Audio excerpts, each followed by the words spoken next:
What's going on, internet? Today we're going to install this battery tender Junior 800. That's what it's called. Battery tender Junior 800. 800 milliamp selectable battery charger and maintainer. It's even got a picture of a motorcycle, so we know we got the right product. I live in Colorado Springs. We can have some pretty harsh winter days, but you can ride all year round here. Even me. And I say even me because I don't do cold. I don't even really have cold winter gear. I just don't. I don't like to ride in it. So what that means for me is I do have to wait sometimes. You can ride all year round, but sometimes you have to wait for those moments where you have that nice sunny day and it's not like, you know, below freezing. If you're one of those hardcore dudes and you've got great winter gear and you're not afraid of, you know, really freezing temps, especially once you put in that motorcycle wind chill factor, more power to you. You may not even need one of these, but I need one of these, and this has been long overdue for me. All right, before we actually do the installation, I've opened up the box. We've got our charger, pretty simple. Lead acid, lithium, charging maintenance. So you've got a couple of displays. Come here, can you see that? See that? All right, there you go, you can see that, right? There you go. So you've got one button, a couple little LED lights to tell you what the hell you selected. We've got, this is the part I'm really excited about, and that is we've got some battery terminals and then a connector on this end, which this will plug into. So we've also got the traditional alligator clips, and both of these connectors have like it looks like a built-in fuse. Let's pop this sucker open, man. What kind of fuse we got in here? Oh my God, it's a 55,000 amp fuse. No, I'm just kidding. It's like 10. No, I mean, it's a 1 amp charger. Why would you even have a fuse? I can't see. God damn, I'm going blind. Well, it says 7.5, which that's a weird number. This is a 800 milliamp fuse. What is that? I mean, that uses the metric system, right? This one's a 7.5. Okay, so it comes with inline fuses. That's a good thing. You've got alligator clips. You've got these little round terminals. This is the one we're going to use. We're going to have to get a second one for the Gixxer. That will allow us to easily just move the battery tender from one bike to the next by doing nothing but popping off the rear seat. That's what we're going for. That's the goal, because we've got choices. We've got choices to make. We could ride this one. We could ride that one. All right. I hate these. Attention. Well, that's Spanish. Do not remove this tag. Sure, yeah. Risk of explosive gas mixture. Read instructions. These are risk of explosive gas mixtures. Okay, let's get into it. First thing we're gonna do is pop off this rear seat. Easy peasy. You know, the other thing I want to talk about while we're doing this is if you are not mechanically inclined, and some would argue that I'm not, I fall into this category. This is a great like first time job, right? If you've ever changed fluids and filters, which actually I would argue is more intense and difficult and requires a little bit more experience than this does. But if you've done that, you can certainly do this. This is a great first timers project. You don't need a lot of special tools. I've got a little Allen head. We use the key to pop off the rear seat, which is just pretty much standard for any motorcycle I've ever owned. This is a 4mm Allen head T-handle. We're gonna pop this off. And this is why we're doing it, because I don't want to have to do this every time I want to hook up the charger, which is what I have been doing for the last few years. So this slides off. We're just going to sit this on the ground right here where we can step on it, because that would be fabulous. Taking that off gives us line of sight to the 10mm bolts that are holding the seat on that will then get us access to the battery. So you can see this is a little bit of a chore. If you've been around the channel a long time, you've seen me do this before. And so it's certainly more than I want to do when the weather forecast is like, you're screwed for the next 2 weeks. So when I see that, I don't want to have to do this. I just want to pop off the rear seat, hook up the battery tender, and be like, I'm good. And as soon as the sunshine come back out, we'll be ready to ride. And like I said, once I get that second, what am I talking about? The second battery cable thingamabob I showed you earlier, I'll be able to swap between bikes. You know, swap the battery tender between bikes real easily.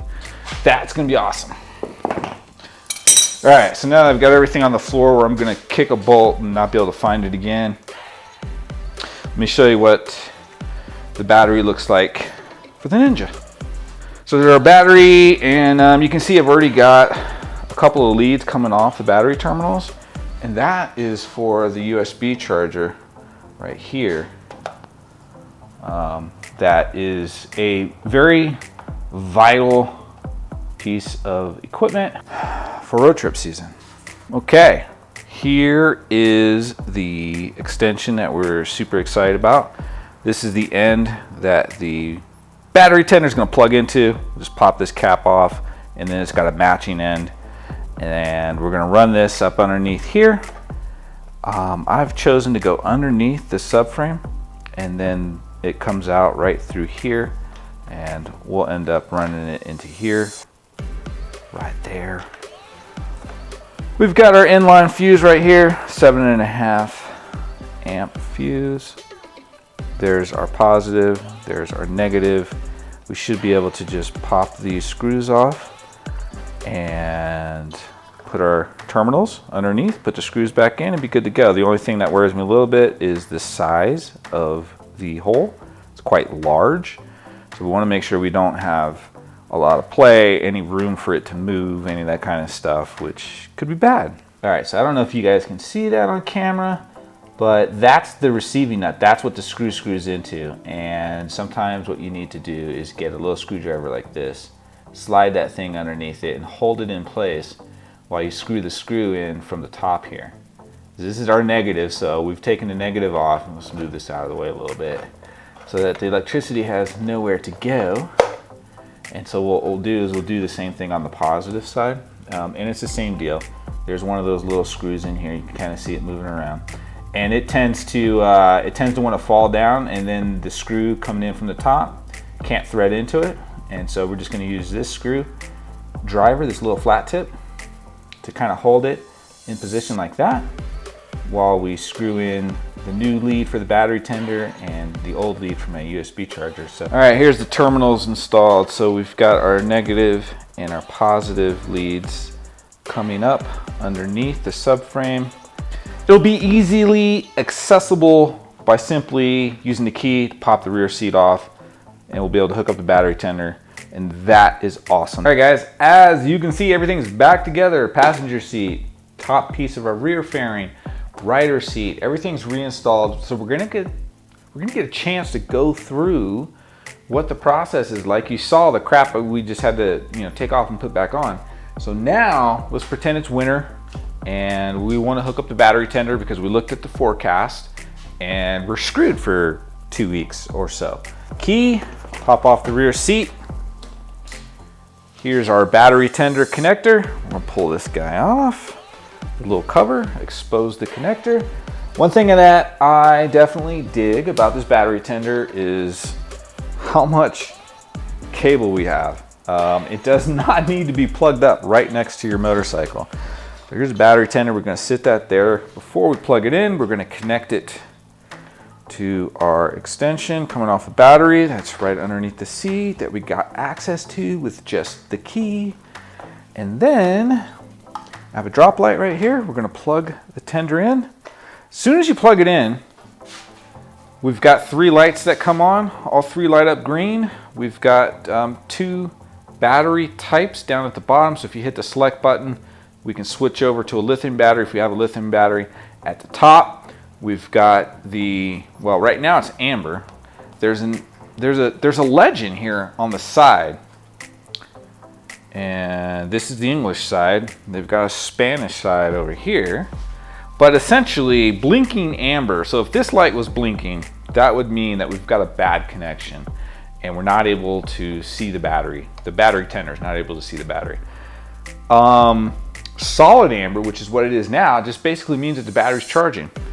Once it goes to green blinking, that means that we are at 80% charged. That's good. Once it goes to a solid green, that means the battery's fully charged, it's ready to go. So at that point, once this goes to a solid green, I could then take the tender, take the connection off here, and move it over to the Gixxer. Be good to go, man. So once winter comes and forecast says we're screwed, we just hook up our tenders, switch them between the bikes. Once that lovely day full of sunshine, once that day comes, then we just kind of be like, which bike do I want to take? Xena? The Gixxer? Whatever I want, man. It's nice to have choices. All right, look, this is an easy job. Anybody can do this. You know, if we were on a scale of 1 to 10, 10 being that professional mechanic who, I don't know, at some point maybe worked for a race team, maybe did some racing themselves and then turned to mechanics as a living. Maybe they've got certifications. I don't know, like that badass dude who's done it all. He's got a dyno and he can freaking tune anything. That's 10, right? 1, I held a tool in my hand that my wife gave me and I thought about working on my motorcycle. That's 1, right? The guy that's at like level 1, he could do this job, all right? Anybody that's at that 1 or 2 level who's never really worked on anything, has like a limited set of tools, this is easy. You can do this. This is a great project to kind of, I don't know, start working on your motorcycle. If you've never done it before, but you kind of want to do it, not really sure what to do this. You know, unless you live in Florida or Southern California, you don't need a battery tender because you can ride all year pretty much anytime you want. Not here. All right, guys, that's it. Hopefully, if you haven't done this and you need to do it, this video will help you. Super easy. Battery tender, what is this model called? So if you see this video and you want to use the exact same one that I use, Battery Tender Junior 800. Right? They sell a bunch of different kinds of battery tenders. I mean, you can get bigger ones that are capable of fast charging like a car battery. I don't need that because I've got other battery chargers to do that kind of work for me. So I'm good with this. This is perfect for me. And once I get another pigtail adapter to hook up to the battery, I'll install that on the Gixxer and then I'll be able to just swap the tender between the two. And just always know that once that sunny day shows up, I'll be able to ride whatever I want. I won't have to like come out here, turn the ignition key, hit the starter button, and hear that click, click, click, click, click. No, you're not gonna ride today, man. No, that won't be me. All right. Keep the rubber side down, guys. We'll see you in the next video. And that's it, man. Have a good one. Bye.